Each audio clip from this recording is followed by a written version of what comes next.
What up, YouTube? Webhead Mike here again, and we continue again with the more events of the Zenkaicon LARP with the Sanctuary of Bahamut.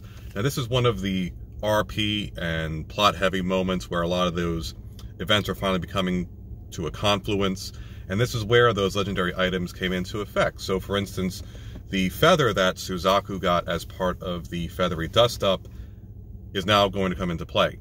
The hairbrush that Judy Hopps got from the Watership Down segment comes into play. And this was when we got to a lair where one of the big dragons from the time, Bahamut, made all of his repository of knowledge and the collected information from all the other previous dragons that had lived when he did.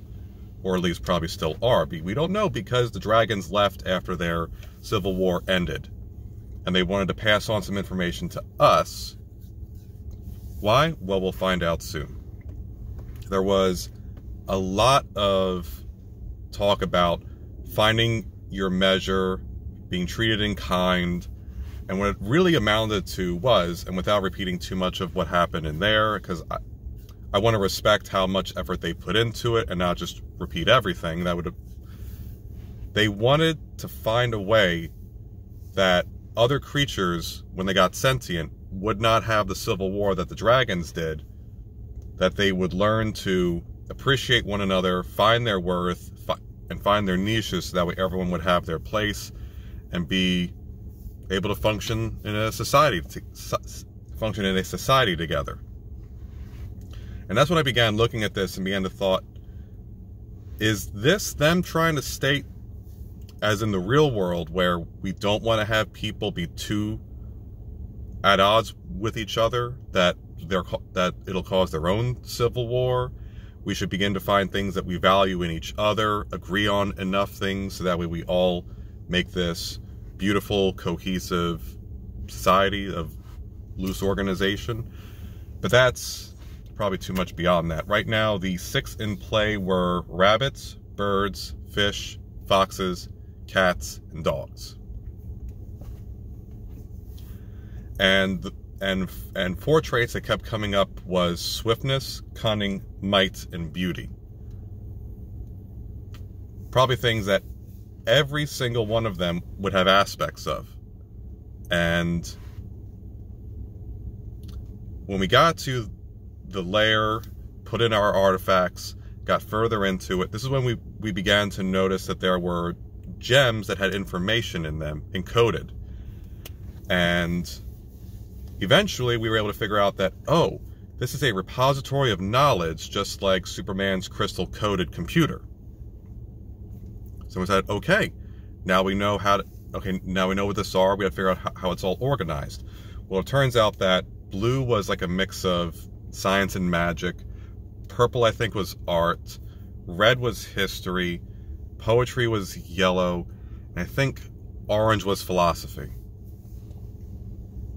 So we get through all of that, and we begin to look at, okay, what are ways that different people came together? And this is when I think, what's her name? I can't remember. One of the ponies was trying to come up with, all right, is there a shared ritual that could come up? And Suzaku and her each had their own knowledge checks to make. She succeeded on hers. She got the ritual portion, and then Suzaku got his end, which was a more mundane matter or secular, where you look at things like the Christmas armistice, where there was that one day when the soldiers would exchange gifts, be similar enough, not fight each other, and just celebrate this one day before eventually they would have to go back to killing each other. And that's when we began to think about what are practices that would be able to merge people together.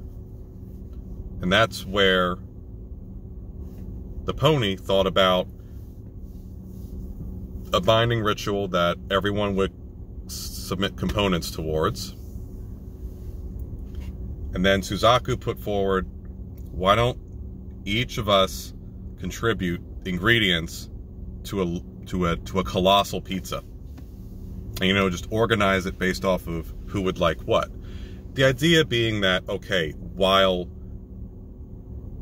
not everyone would want every piece of the pizza, everyone would contribute to it and at least be able to enjoy beyond their own, and at least their own.